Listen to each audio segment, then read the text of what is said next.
waiting to get into Halloween Horror Nights, and it's just a little wet outside. I think all my videos are just going to be in the rain this year.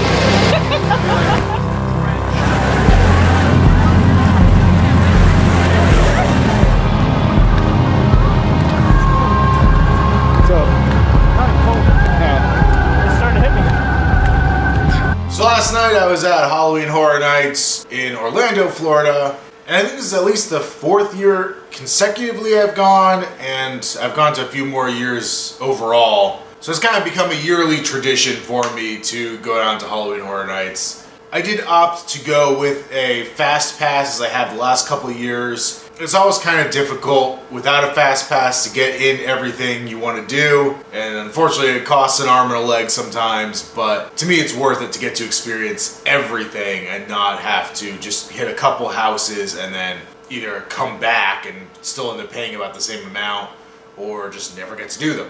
Weather reports were saying that it was supposed to be rainy in the afternoon and clear up by the evening, and in true Florida fashion, it didn't work out that way. And right about the time we got to Universal Studios, it started pouring rain to a ridiculous extent. Within seconds, we were just completely soaked.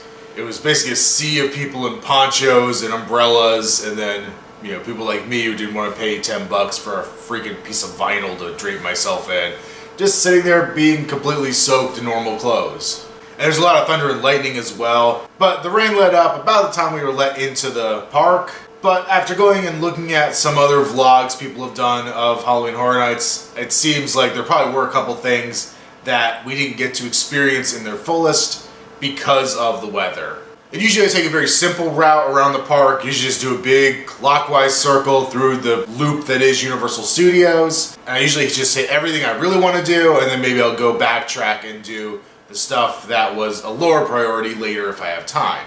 This time, I went a completely different direction, and the path ended up being a bit of a mess. The one thing I was really excited for this year was the Trick or Treat Scare Zone. The Scare Zones are out in the pathways of the park. It's places where you can film, you can't film in the houses. And I'm a huge fan of Trick or Treat, so I really wanted to go and see that in the daylight and then get to experience it again when it got dark. And there's only like about an hour or so of daylight when we get in. Plus it's already kind of dark because of the storm. But I did manage to go through that. But because the storm was just clearing up, not all the actors were out and wasn't completely set up yet.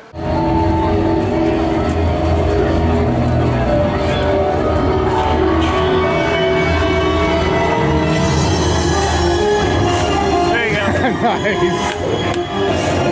That's awesome. Happy Halloween.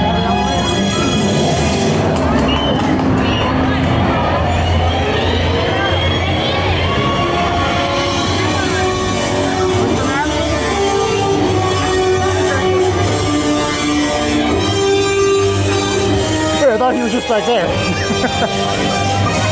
was like, there's the Dracula and there's the kid. There you go. Nice. There it is.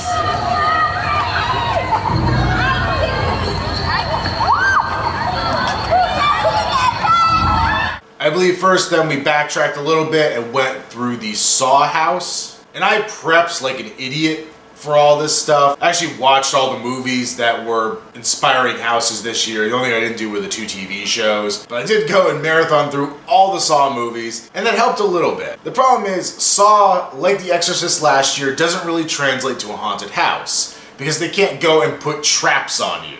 That just wouldn't work. So it's seeing people with traps on them, or sometimes even just seeing video screens or remnants of traps where people had already died. And then there's Jigsaw or Amanda or whoever in the pig mask jumping out at you and slashing a knife at you. So overall it doesn't really work as well as I would like it to. They did have some cool pieces where Billy the Puppet came at you with a tricycle. I think Amanda without a costume came out with like a stun gun at one point. They tried. They definitely did an okay job translating Saw into a haunted house. It just doesn't seem like a property that really should have gotten that treatment in the first place. They did cover a lot of the movies in it.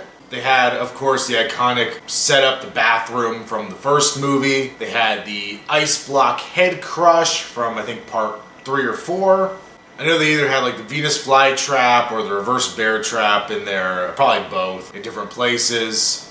And the very last thing before you leave, I think, is from the new movie that isn't even out yet, of somebody with like a bucket over their head and a wall of saw blades. So they definitely did cover a large part of the series, and it somewhat justified me going and watching all of those movies in one horrible, horrible marathon. And also over by the Saw house was another scare zone called Festival of the Deadliest. And Trick or Treat was my definite favorite scare zone of the year, but Festival of the Deadliest just appealed to me on the most base level of being entertaining. It's basically heavy metal music playing and then like demon chicks on stripper poles dancing. Can't really complain about that. That was kind of awesome. And there was some fire mixed in. So that worked for me. That was kind of a cool zone to walk through. And because I kind of went back and forth to Trick or Treat to film it a few different times, I actually ended up going through that one quite a few times. And it got better as the night went on. More actors were out. And things kind of came together more.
So the back corner of the park after the Trick or Treat scare zone was having some problems at the beginning of the night. All the houses over there were delayed.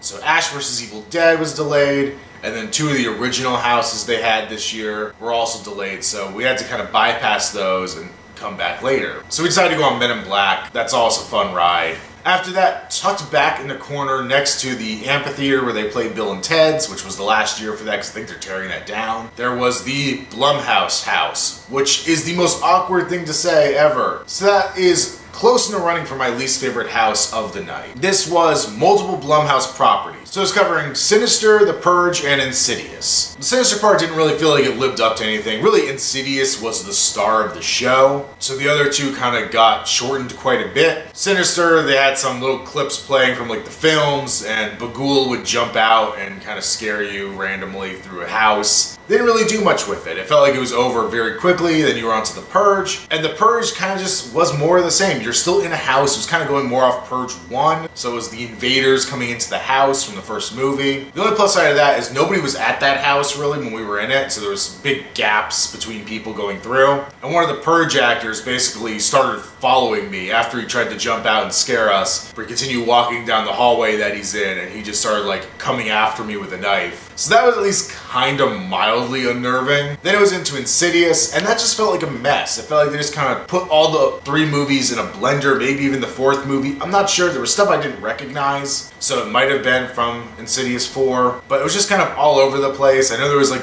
Veilhead, there was the Darth Maul demon, but I just did not enjoy that part. I don't enjoy the Insidious movies to begin with. I think they are way overrated and kind of an example of everything wrong with modern horror movies. Out of all the Blumhouse stuff, The Purge is my favorite, and I felt like that and Sinister just got such a shortened piece compared to Insidious that they really should have expanded upon it. A few years back they had a Purge 2 house, and I actually really liked that. I hadn't even seen the movies at that point, but that's why I actually went and watched the movies, because the house was so cool. But that was based, I think, on Purge 2, so it was more of like an urban setting and more expansive feeling, and they just really didn't do that with this house. So the way the park was set up this year, if you were just trying to walk around the main loop of the park, Blumhouse would be a dead end. And then you'd have to kind of go back and go through this path closer to the lake in the center to be able to get to the back half of the park.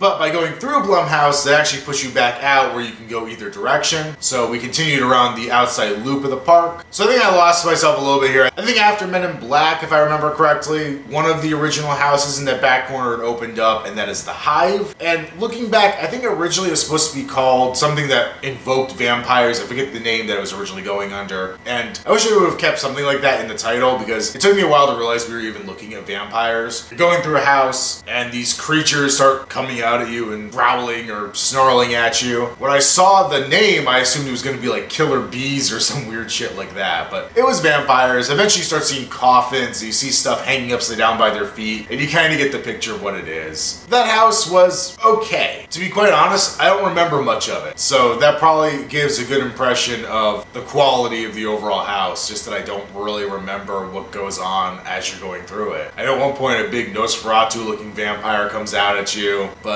overall, just kind of a generic vampire, Salem's Lot, Nosferatu looking thing. I'm almost disappointed that they don't theme out the Harry Potter section they have now. It's supposed to look like the streets of London, and I feel like if you just put some stuff in there, it would just give it a really creepy feel. But I guess if you continue down, it gets to the New York City backlot section, so I guess they kind of just use that section for that point.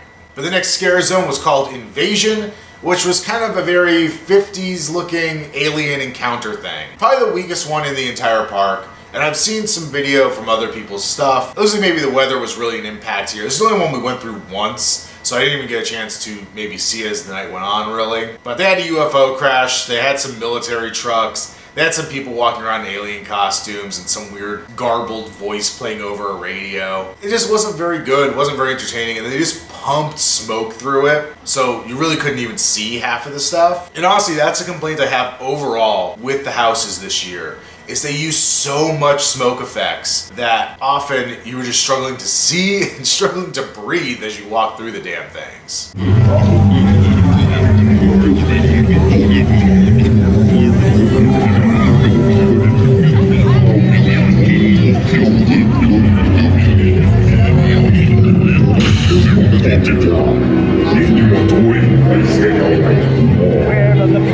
So back to the main progression as we were going around the park. We got to that top section of the park, the quote-unquote New York area, the New York backlot section of Universal Studios, and that this year was The Purge. Last year, it was basically The Purge, but not in name. It was a similar idea, but not actually The Purge. This time it was really The Purge, so I guess we got to expand upon what was in that haunted house a little more. Maybe that's why they picked the part one where it was more interiors. So this one they had being basically out on the streets. There were the cars from some of the movies. There were stages where people were kind of doing public executions or whatever. It was overall okay. I didn't spend a whole lot of time really looking around it. I think if I would have stopped and really like focused on some of the set pieces they had, I might have enjoyed it a little more, but really at that point I was just kind of on autopilot mode and just trying to walk through the section rather than really sit there and immerse myself in the purginess. I think mostly because the Blumhouse house had left such a bad taste in my mouth, I just didn't want any more of it. Feels good. Yeah.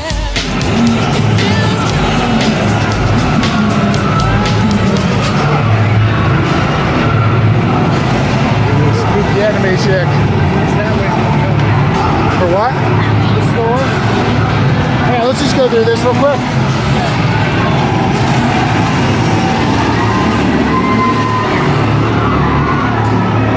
Still less dangerous than the current president.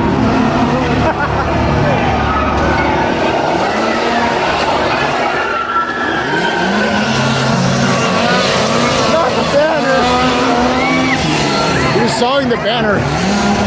It was too violent. Rated X.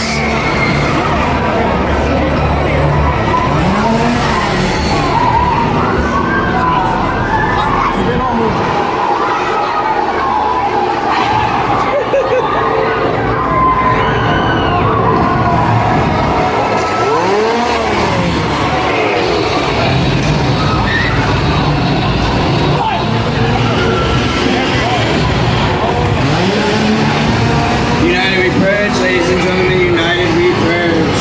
Support America's most proud tradition.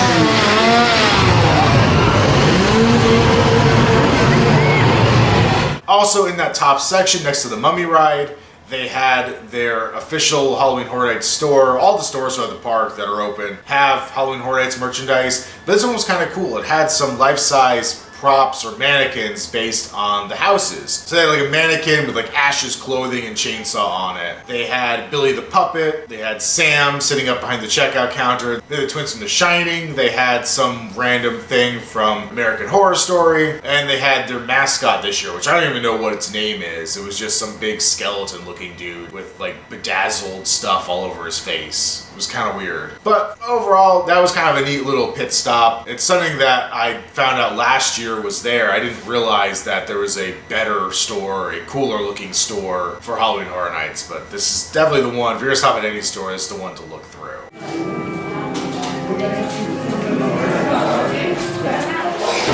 Love it when we can just stick them in the room.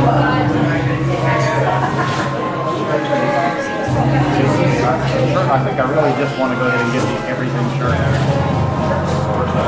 So now we're moving on to the kind of left side of the park, and this is usually the section I would go through first, going clockwise around, but since we went the opposite direction this time, it was some of the last houses we did. And I'm really glad we saved them for the end, because they ended up being some of the strongest houses in the entire park. And I'm really glad those kind of came towards the end, so that everything after wasn't a letdown. And last year I really didn't like the original houses, the non-branded houses. I think they all kind of fell flat. But this time, 2 of the 3 houses in that corner were original concepts, and I loved them. First one we did was Deadwater, which is a Louisiana bayou kind of ghost thing. And it starts out, you're outside and you see this kind of broken down, what do they call those boats? The big paddle boats doesn't sound like the right term, but the big wheel in the back that like goes down the Mississippi and like Mark Twain's ghost lives on them or whatever, I'm sure. One of those, it was all broken down. There are people hiding in the bushes in those like ghillie suits or whatever, the things that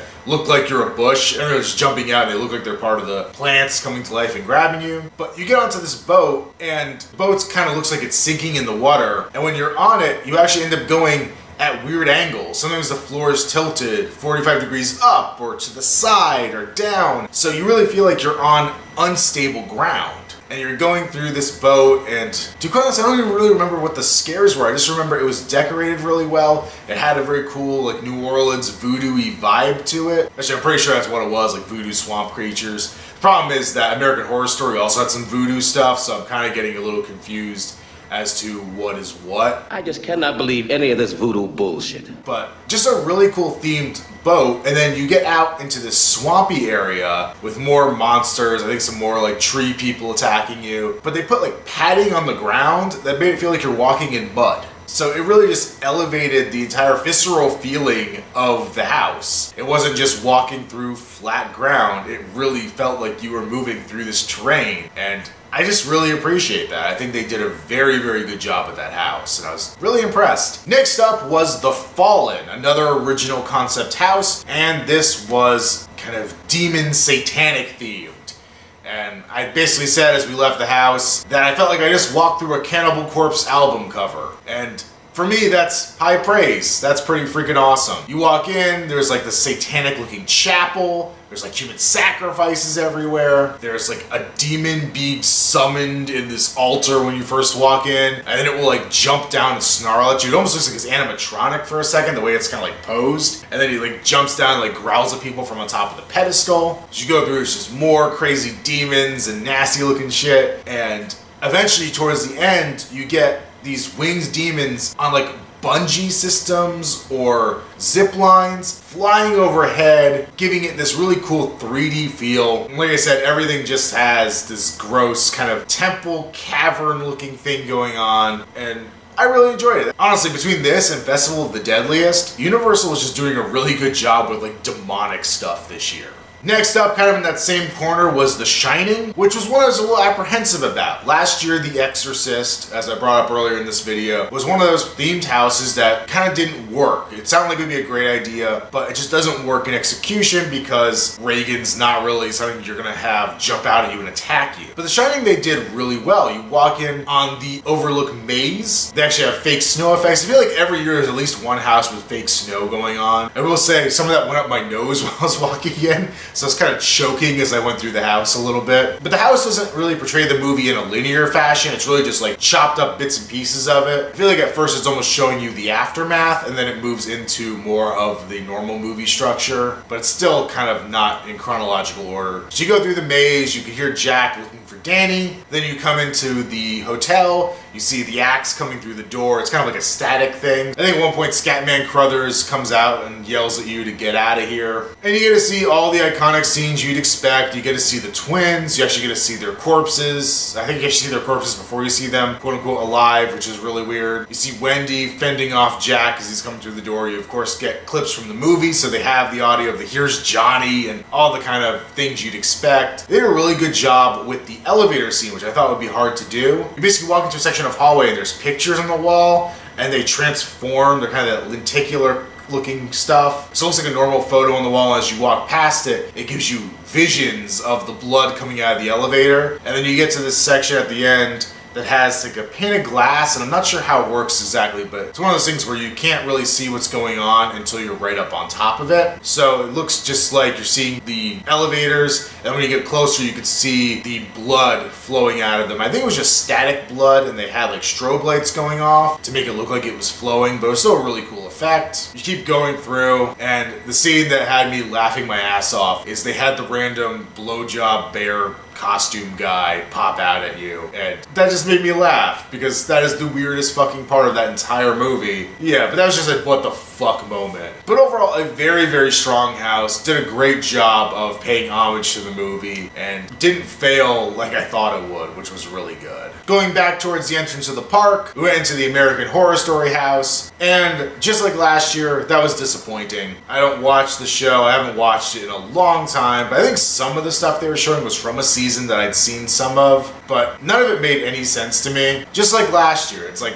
I guess maybe if I knew the show, some of these things would be iconic and creepy, but none of the scares were particularly scary, and it didn't do anything for me. It just really was kind of boring. And some of it felt like a cheat. Like there's American Horror Story Roanoke, I guess, was one of the things. So they had all the labels on top of everything. But like in 2014, I think Halloween Horror Nights had their own Roanoke themed house. So I really wonder how much was just reused parts from a previous house. The only really good part of the American Horror Story thing was the asylum, which I think was the first section. You like walk into the asylum gates, and they had that weird white nun with the black tears. I don't know what that is, but they had a statue and a person, but the person was basically frozen. They weren't moving. I guess they must have just gotten a bunch of people who were good at mime to do this house, because they both looked like statues, and the one like, you know, moves and gets in your face. And later on, you're in this asylum area, and the same kind of thing. Looks like there's a bunch of patients hanging around, and then one of them will jump up and yell at you because it's actually a real person. But overall, just not a house I cared for all that much, which kind of sucks. And then we went through the last of the scary zones, which is Altars of Horror. The idea being that you get to see kind of more up close look at some of the things from the houses. So they had like the Veil Head from Blumhouse, like some of the Purge people out. They had some of the American Horror Story characters out there. They had the Pig Mask, Jigsaw, and somebody in the Reverse Bear Trap walking around. And they had the Shining twins. I think that was all that I saw. There might have been something else, but that's all I remember seeing. But I felt like that was really lame, and I don't know if it was downplayed because of the rain once again, but they were just kind of scattered around, and that is a very high traffic area of the park, so they almost got lost in the sea of people. Last year, that section, they had Chance, their Harley Quinn clown head of the show, or whatever, the icon for that year, in these little, almost booths. They were like mini stages where she'd have a microphone and be talking and kind of performing or whatever.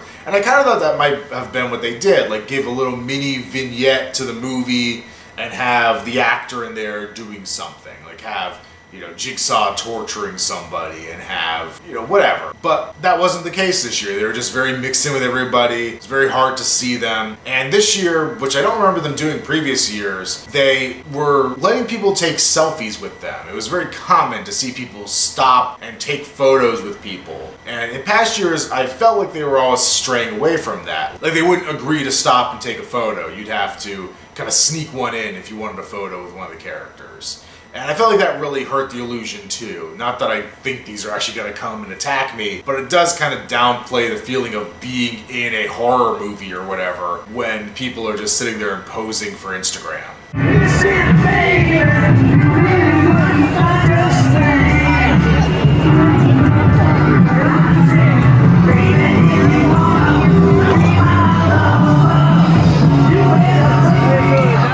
So then we backtracked through, we went back through Trick or Treat yet again. I think we actually kind of hung out in Trick or Treat this time. I didn't really want to leave that place for a little bit.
Eventually we got back to Ash vs. Evil Dead, which had opened. And that actually kind of had a cool facade when you walked in. You got to see the classic and smoke, kind of like you see in season 2. And they were playing some clips from the show.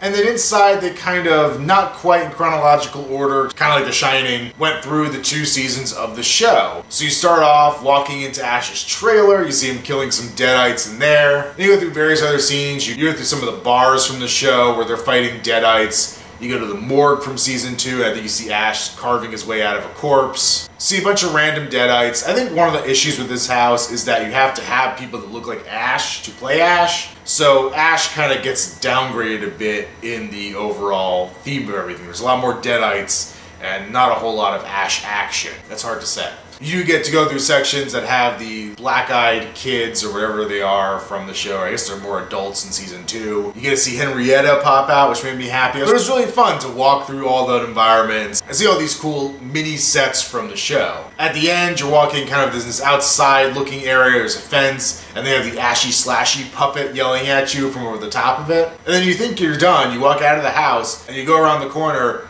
and there's the bar from Jacksonville, which is funny because we drove from Jacksonville to Orlando and then got a scene that was supposed to take place in Jacksonville. And it's Ash like partying. He has his chainsaw hand, a keg of beer, and he actually has an effect where you can hit the chainsaw into the keg and spray you with water that's supposed to be beer, which was pretty awesome. And I think Colin actually like high-fived him while he was sitting there partying at the end. I thought that was kind of a really cool way to end it. It felt very Ash. It felt appropriate to the show and left you on a very high note, which I really appreciate.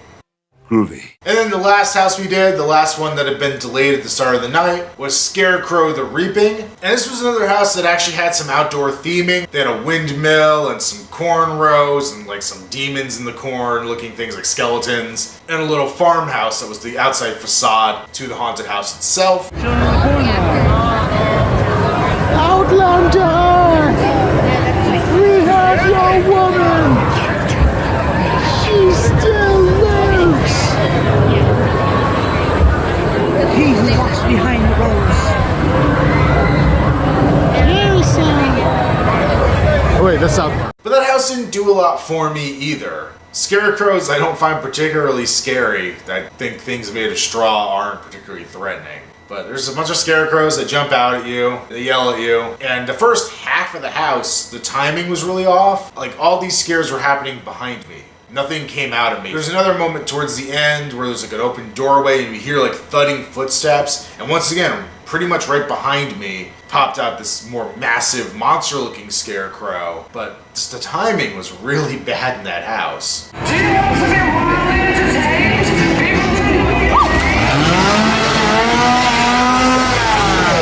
The Shaw is family! So that is pretty much it for Halloween Horror Nights. After that, we kind of looked through some more of the scare zones again for like the 7th time, and then we headed out. If I had to rank the houses, see now this is hard, because there were some really good ones this year. I think I'm going to give Ash vs. Evil Dead the top place. I don't think it was technically the best house. I think technically the best house was Shining. I think that one just did the movie the most justice. It had good scares in it. It was just overall a fantastically engineered, designed house. But I had the most fun going through Ash vs. Evil Dead. Maybe it's just because I just enjoy that series and franchise as much as I do. But that's the one that I really just had the best time at.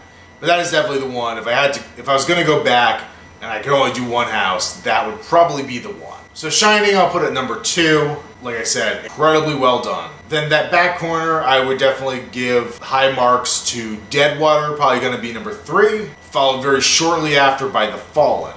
And then there is a pretty significant drop. I think after that, I'd probably go with Saw, just because it was mediocre.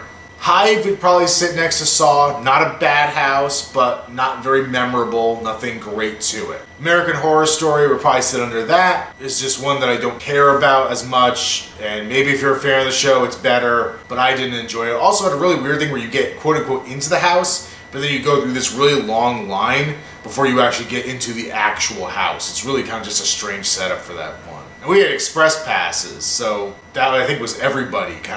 They filtered the lines together, then you went through this queue, which is just really weird. And I'm gonna put Blumhouse as second from the bottom, really only because of that moment where the guy from The Purge was following me down the hallway. I would say Scarecrow and Blumhouse were equally bad and equally not entertaining, but just that one random moment of cool that I got out of the Blumhouse house, I hate saying that, made it just mildly better than Scarecrow. And I don't think that's going to be something that your average audience gets to experience. So if your scale works like mine, I guess, there's no real way that either of those are really going to shine above one or the other. I would say this year, I didn't have quite so much fun as I had last year. Last year was really freaking good. And I think the weather played a big factor this year as to why it didn't feel as good as it could have been. It feels like we did miss a little bit that we would have seen if it had been a good weather day. But some of the main things, some of the things in the houses, I don't think would have been much different. It's still worth going. If you haven't gone yet this year and you see this video or are on the fence about it, it's definitely worth going. And I'm going to leave it at that. This episode of the vlog is going to just be strictly about Halloween Horror Nights. I did film some stuff while I was in Orlando prior to going to Horror Nights, but that will show up in episode 3. So episode 3 is going to encompass a little stuff before Halloween Horror Nights and a little stuff after.